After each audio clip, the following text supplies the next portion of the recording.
Then go ahead and introduce yourself. All right. I'm Stéphanie Arnold. I'm 29. I've grown up in Maryland.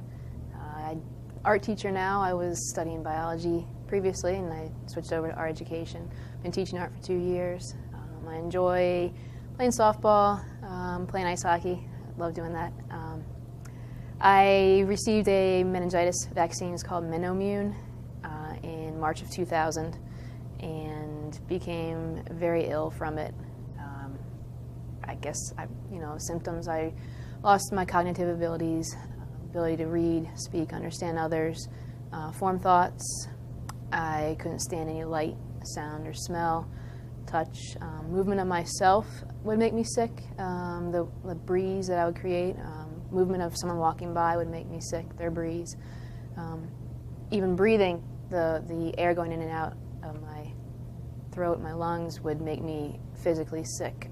So I'd try and sort of hold my chest open so I wouldn't have to feel the breathing as much, to try and reduce that. I had hallucinations for about 7 years. I would see mice on the floor. I would see birds flying. Those are more afternoon hallucinations. In the morning, I'd have sort of horseshoe-shaped, U-shaped things falling down there, bright blue, green, and yellow, like fluorescent colors, and falling down. I slept 15, 16 hours every day, lost 43 pounds in 8 weeks because I couldn't eat anything. I stayed in my bedroom with nothing. It was pitch black. I just sat on the edge of my bed. I couldn't lay down because the nausea was so intense. Anything I ate, which was nothing really, it was saltine crackers and water, just went right through me. I couldn't keep anything in. It was pretty rough. I had no ability to change any of that, and no one understood what I had or why I had it, and so it was just happened all of a sudden. So I also had dilated eyes for 2 months. My left eye was protruding from my face. It was looking up over that way when this eye was looking straight forward. You'd never had that before? Nope. Every time I try to stand up, my vision would go black. I'd get ringing in my ears. I'd kind of pass out. It would drop me and make me sit back down. And I'd have to sort of wait to get, I guess, cleared. My head would clear, and then I could stand up again and be okay. Brushing my teeth, I'd have to, take a break halfway through because I just didn't have enough strength. I'd have to catch my breath, wait for my arms to stop tingling, and I could continue on. Same with washing my hair. A weakness I would get in my hands primarily, but also it was also my entire body, but really in my hands I wouldn't be able to open a bottle. I couldn't do anything really. It was just very weak, very fatigued. So. How soon did these symptoms onset after you received the vaccination? I got the vaccine on a Monday afternoon around 3 o'clock. By 6 o'clock that evening I had lost a desire to eat, and by that Friday, I had failed all my midterms. It was right before spring break, and I failed all of them. I knew I had. I didn't understand anything on the page. I was sort of guessing. This is when you were going in biology? Yep, I was a bio major at that time, and I was taking my midterms, and I knew something was wrong. I had the vaccine. I knew something was wrong, but I didn't know what it was. I kind of thought I had the flu at first. That's how it kind of felt. I went home on spring break, and I didn't go back. 13 days later, I wound up in the ER with my protruding eye and vomiting. They didn't know what was going on. I received the vaccine at my university with 2 other friends. The one friend got sort of like the flu after it. The other one had absolutely no reaction, and I ended up with this. My parents called the university to get the batch and lot number when they kind of found out what happened, and the university denied I was ever vaccinated there. They said they had no records of me being vaccinated there. So was it a part of a study, or was it just something they were offering students? Student died on campus in January, February time, and they found it was from meningitis, and so the campus encouraged all students to get the meningitis vaccine to prevent further spread. So I take it was one of those where they didn't write your name down when you went in, you just kind of went in and took I turns. have a card that they stamped that said I was vaccinated there. So they do have some sort of records. I still have it, yeah. Yep, I still have it. But it was those symptoms gathered within 2 months. By the end of those 2 months, I was put on steroids to try and reduce, or trying to get me to eat. And it also reduced any brain swelling, I guess, because I was able to speak for about a 24-hour time period. And I told my father that I thought I'd gotten sick from the vaccine. And so they admitted me to the hospital at that time. They put me in isolation because they didn't know what I had. They'd come in, there's an airlock, and they'd come in with gowns and masks and all the rest. And my parents were sitting there with no mask on, nothing, and they would say, don't you want to put a mask on? You're sitting in the same room as she is. And they're like, you know what? She's been in our house for 2 months. If she has something, we would have caught it by now, So they didn't want you to think you were getting an alien autopsy. They wanted you to see some faces you knew. Yeah. Oh, God. So they did, they did MRI, they did CT, X-rays. They did ultrasounds of my carotids and my organs, my orbits. They've done angiogram. They thought I had an aneurysm. They did a spinal tap. Everything came out clear. So nothing that they ran, told them that I was sick. So I went home with diagnosis of depression and anorexia. Oh, yay. So, and you still don't know the batch or lot number? I don't know. Nope. Nope. That is something that frustrates me personally. Like when people do the drive-up flu shot at a pharmacy, there aren't proper records. If something goes wrong, nobody will ever know about it, and they can never report it. Right. Mine was reported to Veyers, and I checked online a couple years ago, and it said that for my treatment to get better, I had 2 injections of vitamin A, and I'm fine, which was complete. Not lie. Correct. Yes. So, what have you gone through to? Tell me what doctors you went to that actually started to help. At the end of the week, when I was in isolation at the hospital, they dismissed me from the hospital. My doctor and neurologist dismissed me from their care. They said they never needed to see me again. There's nothing else they could do to help me, and they told my parents to take me home, spend my last couple of weeks at home, because there's nothing else they could do. So I went home without a doctor. Expecting you to die? Yes. And that, you can feel it. When you're that close, you can feel it that you're dying. There's no question there. So I went home, and a friend of ours was going to the gym one evening. A friend of theirs was leaving, and they got to talking, and the friend was a doctor who had just read research paper by Mary Megson, and he said, you know what, give her vitamin A. You'll see within 3 days if there's any difference, and if there is, I'll see her.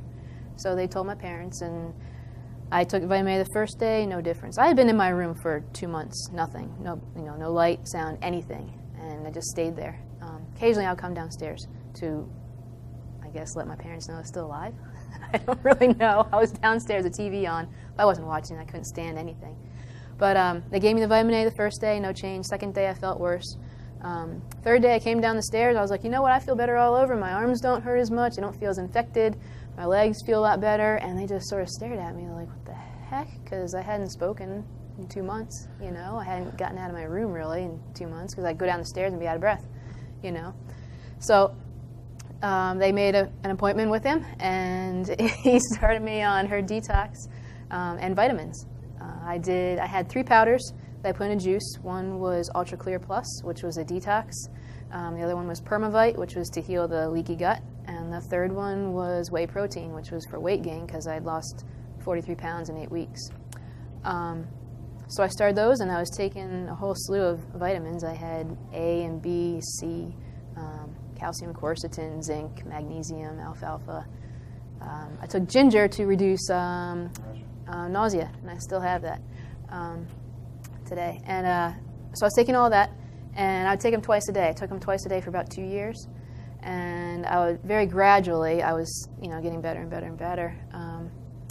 And I noticed that if I didn't take a shake, even just if I skipped one, I could already see myself sliding back to where I was. So I knew that I could not by any means stop those, even though they are horrendous. They tasted nasty and they felt nasty, but it felt like sand and had like foam on the top. It was gross, but it worked. And so I took them. 2 years I took them. Then about a year and a half after that, I backed off to 1 a day, and then every other day. And now 9.5 years later, I take them about once every 3 months, 2 or 3 months. I take them. And it keeps me pretty good. If I stop taking vitamin A today, my words get jumbled, get screwed up. I start stuttering. They come out in the wrong order. I can't get them out sometimes. I can feel them in me, but I can't get them out. So it's about suppression of the virus? I think so. Initially, I thought I was getting better, but then as soon as I stopped, I could feel everything start to come up again.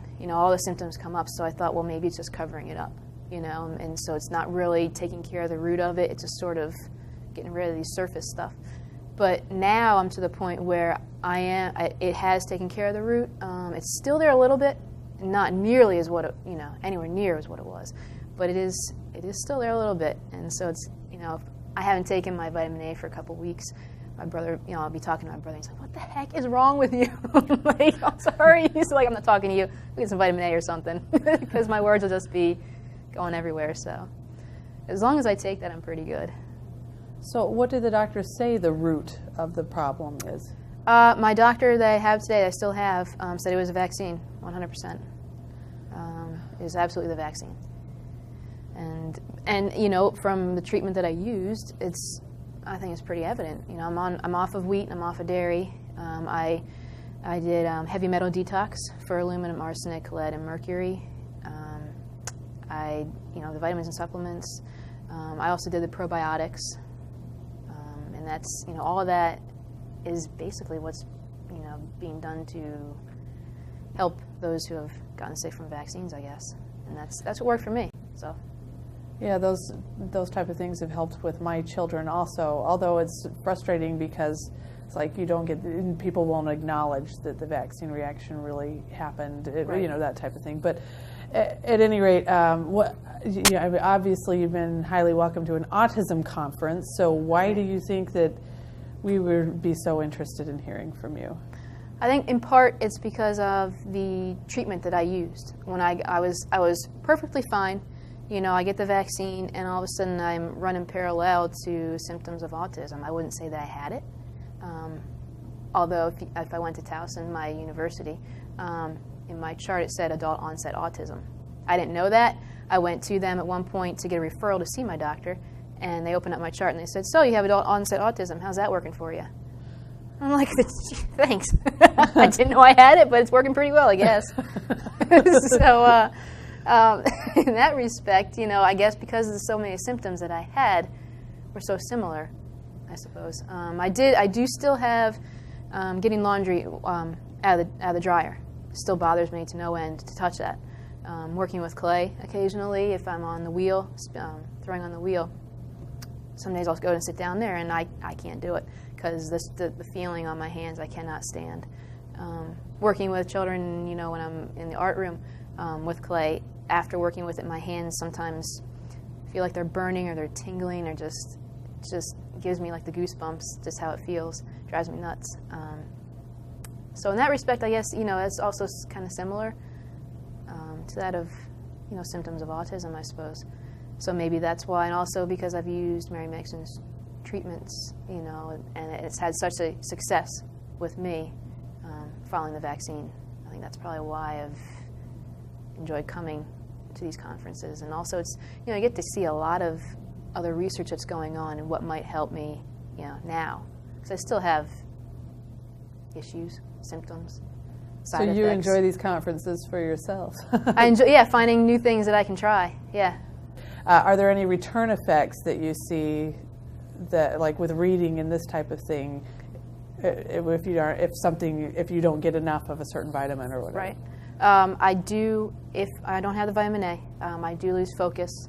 And reading is still a challenge for me. I can, if I have my kids on the floor and I'm reading a book to them, I can read that. That's fine. Read it, fine. If I have a textbook in front of me or a book that I'm reading, I really have to focus and, I might read a sentence 5, 6, 7, 8, 10 times just to, get that into my brain. Because I can read it fine. It's just maintaining or taking in the information and keeping it. I lose it very quickly. Sometimes I'll read a page and I couldn't tell you one word that was on that page. So I have to go back to the top and read again.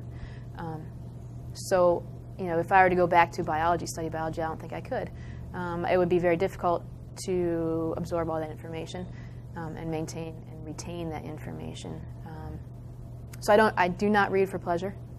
just because it takes so much time. I might read articles. It's easier to read on the computer than it is in a book. I'm not really sure why, but I do take that in a little bit easier. So if I were to read an article, I'd rather have it on the computer. But I don't read for pleasure at all. Just, I don't remember it. So they had it wrong when you had 2 injections of vitamin A and you're completely fine. So. Yeah, they did. I still have, I get tremors now, which I hadn't had before. I get very shaky. When I play hockey especially, it'll start about 10 minutes after I start playing, and it'll last about a half hour, 20 minutes, half hour after I stop playing. It used to be about an hour and a half, and it's shortened from treatments that I do. But the tremors are pretty severe. They start in my left hand and go up my arm, into my upper body, in my right arm, into my legs. They'll be in my tongue also. So if I'm skating, I get off onto the bench and I go for some water, I'm shooting it all over my face, trying to get in my mouth. If it gets too much, then I start falling down a little bit on the ice because my legs are so shaky. It's still fun. It's still fun to play. So I get that. I can get that, teaching sometimes. I get it shaky teaching. My kids haven't noticed it, so I guess it's not too bad. I do get it playing softball as well, though. And I still get weakness, whereas, I might be at the gym lifting weights, and all of a sudden I can't even close my hands around the weights to lift them. So I got to sit there and wait, a while. Or I'm at home and try and open a bottle, and I can't open it because I can't even hardly get my hands closed because there's no strength in them. Every once in a while, on the weekend, I might be awake the entire weekend from Friday night to Sunday evening, 5-6 hours. That's it, that I'm awake.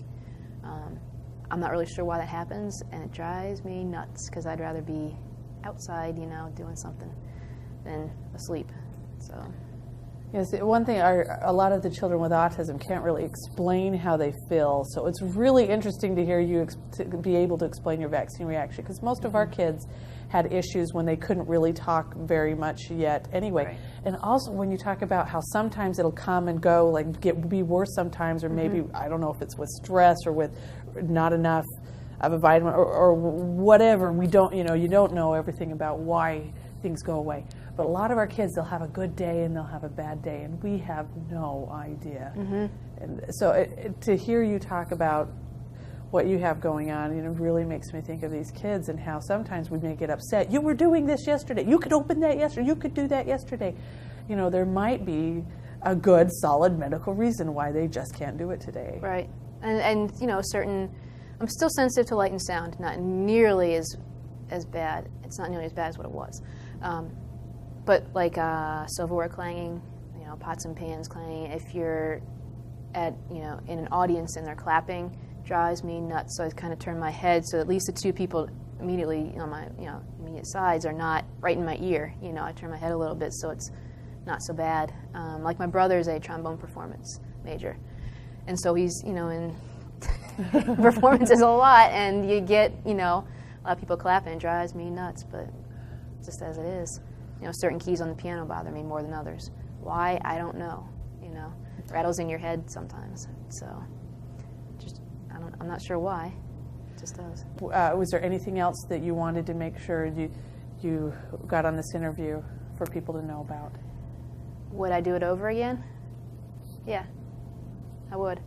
I've learned a lot, and I've met a lot of interesting people, learned a lot of interesting things, and I think it can in some way help, others to hear possibly what I've gone through, and hopefully to prevent it. I have a niece and nephew, and if that prevents them from getting sick, then there you go. It's worth it.